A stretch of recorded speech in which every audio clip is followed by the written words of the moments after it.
Já vás vítám u tohoto videa a dneska si ukážeme, jak můžeme spawnovat enemy do vaší hry, když budete hrát sami bez přátel. Prvně zapneme lokal, pak stiskneme to, space, takto. Můžete se nastavit, jaký chcete, tak kolik chcete, tak já si třeba dám jedno pro ukázku a můžeme si nastavit i prostě to, jaký chceme to. Jakou chceme mapu. Tak, já sem třeba dám to. Mně se hodně líbí roof. Takže já takhle se to dáme start. Už se nám to načítá. Pak chvilku počkáme.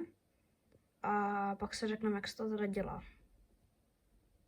Tak, už jsme v naší hře, vidíte. Tak, tady jste na klávesnici.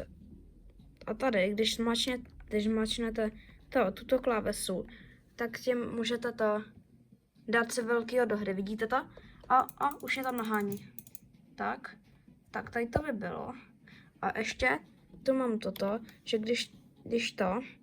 když touto klávesou zmačnete tuto, tak se můžete naspavnovat malýho.